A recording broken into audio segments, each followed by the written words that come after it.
Hi, my name is Christina and this is my story.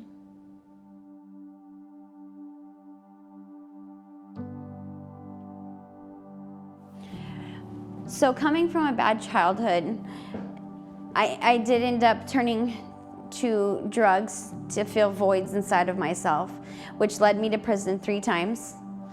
And I knew this last time I needed to go. I wanted to go because I knew that this was God telling me, Tina, you need to sit down for a minute. And this is your time to take to get close to me. And I knew it, and so it sounds weird, but I was excited because I knew that this was my time to get back my faith with God. So I finally got moved to a yard called Paestua, and I got to meet the people from Prison Fellowship. Now, it's a class you had to take. So a lot of people didn't take it seriously. They didn't listen to what they had to say. But that's where I got to meet Lisa Copeland and the Dillards as Prison Fellowship. And I could just tell by the way they were passionate about what they were saying and how they spoke about God. I could see the passion in them. I just knew that I wanted that. So I asked Lisa if she would mind when I was released, if I came to her church. And that's the best question I had asked anyone since I'd been in prison. She said, yes, of course. And she told me where it was. And first I got out on a Thursday, and on Sunday I was in church. Lisa greeted me with open arms, and so did Pastor Chris and everybody there.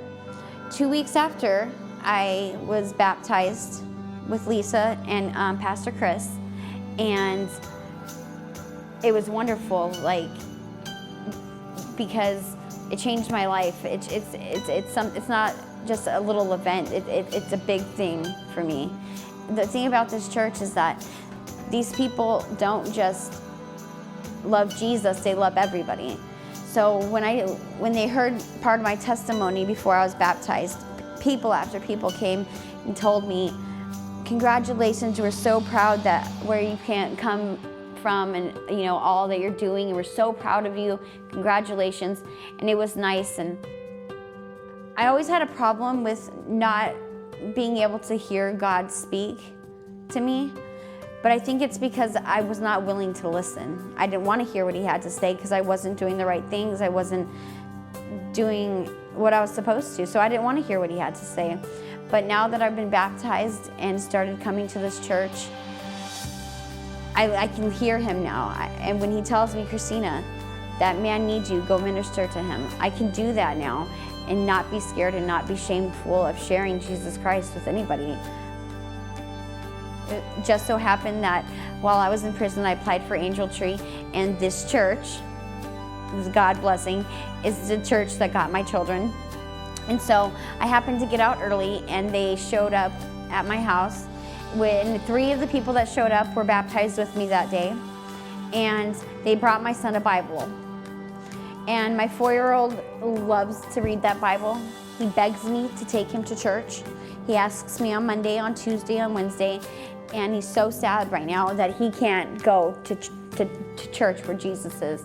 And I keep reminding him Jesus is in his heart as well. But he says, I want to go hear them talk about Jesus. And it's so amazing to hear him say that. And that's just amazing for me. I'm getting to minister to my own children, because I haven't been the perfect mother. I did the best that I could do in the circumstances I was in. But this is my chance now to minister to my children, to show them, talk about God, and tell them that there is a better way, and my older children I am very honest with to an extent, but and I tell them, if something's going on in your life and you're in pain, you gotta tell me so I can get you help, because that pain will eat at you, and I don't want you to go down the path I did. And that's very important to me, and that's why I minister to my children, to my cousins, my family, anyone that will listen, really.